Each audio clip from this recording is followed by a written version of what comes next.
राधे राधे दोस्तों, यदि किसी व्यक्ति या संस्कृति का विनाश करना है तो उसमें हीन भावना डाल दो। उनके मन पर डाल दो कि तुम कभी महान थे ही नहीं। तुम जो पहन रहे हो, तुम्हारी जो भाषा है, तुम्हारे जो रीति रिवाज हैं और तुम्हारी जो समाज व्यवस्था है, वो दुनिया में सबसे बदतर है। और उसे कभी ये ज्ञात ही नहीं होने दो कि वो दुनिया की सर्वश्रेष्ठ सभ्यता है या फिर थी। और ऐसा हमारी भारतीय संस्कृति के साथ कई सालों से हो रहा है। और इसी के साथ हुए कई सारी गलत थ्योरियां, कई सारे प्रोपेगेंडा चलाए जा रहे हैं। और कुछ ना हो सके तो फिर डिवाइड एंड रूल का नियम अपना लो। हिंदू और बौद्धों को आपस में लड़ाओ, ब्राह्मणों और दलितों को अपने आमने सामने खड़ा कर दो। कुछ भी करो, लेकिन इस भारतीय संस्कृति को नुकसान पहुंचाओ। और इसी षड्यंत्र के अनुसार हमें कई सारी बातें नहीं पता चलती। उन्हीं में से एक है गुरुत्वाकर्षण का सिद्धांत। किसी भी व्यक्ति से यदि आप ये पूछोगे कि गुरुत्वाकर्षण का सिद्धांत किसने खोजा, तो वो बताएगा कि आइजैक न्यूटन ने। लेकिन कोई भी ये नहीं बताएगा कि गुरुत्वाकर्षण का सिद्धांत हजारों वर्षों पहले से ही हमारे ऋषि मुनियों ने खोज लिया था।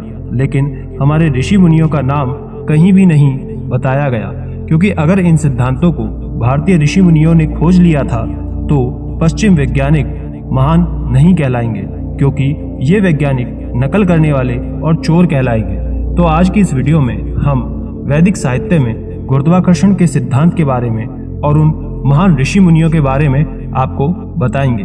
इससे पहले छोटी सी रिक्वेस्ट है, अगर ऐसी जानकारियां सनातन धर्म के बारे में ज़्यादा से ज़्यादा जानकारियां आप पाना चाहते हैं तो इस वीडियो को लाइक और इसी चैनल को सब्सक्राइब करके रख लीजिए, क्योंकि सबसे पहले जानकारियां आपको यहीं मिलेगी। और कमेंट में जय श्री राधे जरूर लिखना। दोस्तों, न्यूटन से पहले बाहरी दुनिया को ये पता ही नहीं था कि सेब नीचे ही क्यों गिरता है। लेकिन हमारे भारतीय लोगों को ये पता था कि ऊपर फेंकी गई मिट्टी का ढेला नीचे ही क्यों गिरता है। और इस बात को हमारे महर्षि पतंजलि ने अपने एक श्लोक में बताया है कि पृथ्वी की आकर्षण शक्ति इस प्रकार की है कि यदि मिट्टी का ढेला ऊपर फेंका जाता है तो वो बहुवेग को पूरा करने पर न टेढ़ा होता है और न ऊपर चढ़ता है। वो पृथ्वी का विकार है, इसलिए पृथ्वी पर ही आ जाता है। तो प्राचीन भारत के एक विशेष गणितज्ञ एवं ज्योतिषी भास्कराचार्य द्वितीय ने अपने सिद्धांत शिरोमणि ग्रंथ में ये कहा है कि पृथ्वी में आकर्षण शक्ति है, जिसके कारण वो ऊपर की भारी वस्तु को अपनी ओर खींच लेती है। ये वस्तु पृथ्वी पर गिरती हुई सी लगती हैं। पृथ्वी स्वयं सूर्य आदि के आकर्षण से रुकी हुई है, अतः वो निराधार आकाश में स्थित है तथा ये अपने स्थान से हटती नहीं है और ना ही गिरती है, वो अपनी धुरी पर घूमती है। तो आपने ये देखा कि ऊपर के दोनों श्लोकों में पृथ्वी के गुरुत्वाकर्षण बल के बारे में प्रमुख रूप से बताया गया है। अब हम आपको महर्षि कणाद के बारे में बताते हैं, जिन्होंने अपने ग्रंथ वैशेषिक सूत्र में पदार्थों का सूक्ष्म से भी सूक्ष्म विश्लेषण किया है। उन्होंने अपने ग्रंथ में पृथ्वी, जल, वायु, तेज, आकाश, दिशा, आत्मा, मन, समय, इन सभी प्राकृतिक पदार्थों का गहन विश्लेषण किया है और उनके गुणधर्म बताए हैं। और साथ में गुरुत्वाकर्षण बल के बारे में भी बताया है। प्रकृति में वस्तुएं कैसे गति करती हैं, ये बताते हुए उन्होंने ये कहा कि उत्प्रेषण, मवक्षेपण, माकुंचनम, प्रसारणम, गमनम, मिति कर्माणि। उत्प्रेक्षण यानी कि ऊपर फेंकना, अपवर्ड मूवमेंट। अवक्षेपण यानी नीचे फेंकना, डाउनवर्ड मूवमेंट। आकुंचन यानी सिकोड़ना, कॉन्ट्रैक्शन। प्रसारण यानी कि फैलाना, एक्सपेंशन। गमन यानी कि हॉरिजॉन्टल मूवमेंट। ये गति के 5 प्रकार हैं। यहाँ कर्माणि का एक प्रासंगिक अर्थ है। कर्माणि को यहाँ एक्शन या फोर्स के रूप में लिया गया है। उत्क्षेपण गति कैसे पैदा होती है, तो इसके बारे में महर्षि कणाद ने बताया है। आइए हम उत्क्षेपण गति के बारे में जानते हैं।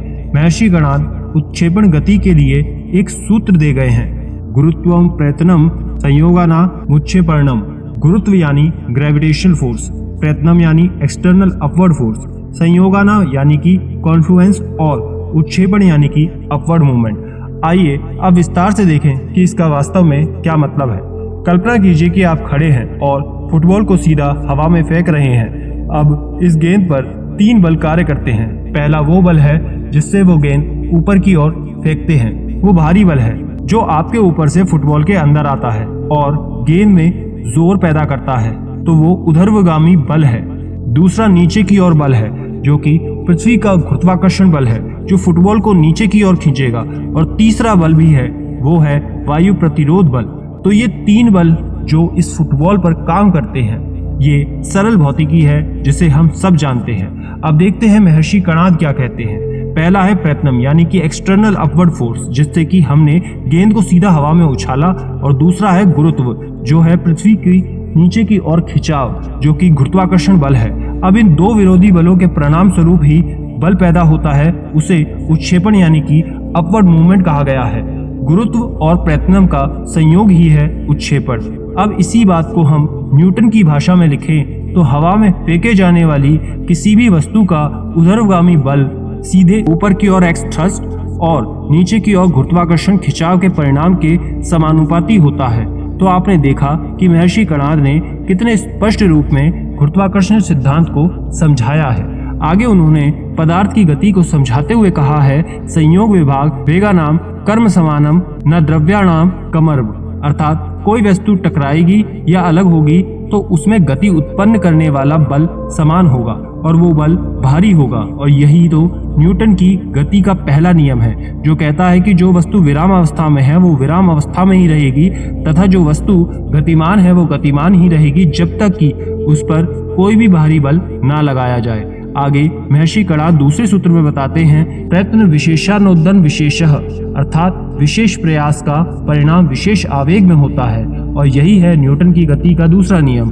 किसी वस्तु के संवेग में आया बदलाव उस वस्तु पर आरोपित बल के समानुपाती होता है। महर्षि कणाद आगे और एक सूत्र में बताते हैं, कार्य विरोधी कर्म, अर्थात क्रिया की हमेशा विरोधी क्रिया होती है। और यही है न्यूटन की गति का तीसरा नियम। प्रत्येक क्रिया की सदैव बराबर और विपरीत दिशा में प्रतिक्रिया होती है। तो दोस्तों आपने खुद ही देखा कि न्यूटन से हजारों वर्ष पहले हमारे प्राचीन ग्रंथों में गुरुत्वाकर्षण और गति के नियम लिखित रूप से मौजूद हैं। इसके अलावा कई अतिरिक्त भी कई ऐसे ग्रंथ हैं जो गुरुत्वाकर्षण का उल्लेख करते हैं, जिसको हम संक्षेप में कहते हैं कि हे युधिष्ठिर, स्थिरता, गुरुत्वाकर्षण, कठोरता, उत्पादकता, गंध, भार, शक्ति, संघात, स्थापना आदि भूमि के गुण हैं। यहाँ भीष्म पितामह ने पृथ्वी के गुण बताते हुए गुरुत्वाकर्षण को पृथ्वी का एक गुण बताया है।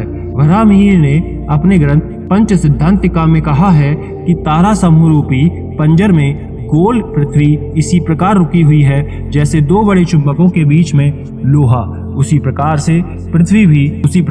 पृथ्वी अपनी कक्षा में रुकी हुई है। यहाँ वराहमिहिर ने गुरुत्वाकर्षण के साथ साथ पृथ्वी को गोल भी बताया है। प्रश्न उपनिषद में महर्षि पिप्पलाद ने कहा है कि अपान वायु के द्वारा ही मलमूत्र नीचे आता है। पृथ्वी अपनी आकर्षण शक्ति के द्वारा ही मनुष्य को रोके हुए है, अन्यथा वो आकाश में उड़ जाता। गुरुत्वाकर्षण के सिद्धांत के लिए ऋग्वेद में ये मंत्र प्रसिद्ध है, यदा ते हर्यता हरिवावृद्धते दिवे दिवे आदित्य विश्वा भुवनानि ये मीरे, अर्थात सब लोगों को सूर्य के साथ आकर्षण और सूर्य आदि लोकों का परमेश्वर के साथ आकर्षण है। आशा करते हैं जानकारी पसंद आई होगी। ज्यादा से ज्यादा लोगों तक शेयर करें। अगर आपका कोई सवाल बच गया है तो कमेंट में वो भी आप पूछ सकते हैं। और ऐसी जानकारियों के लिए स्क्रीन पर दिखने वाली वीडियोस को एक बार जरूर देखें। राधे राधे।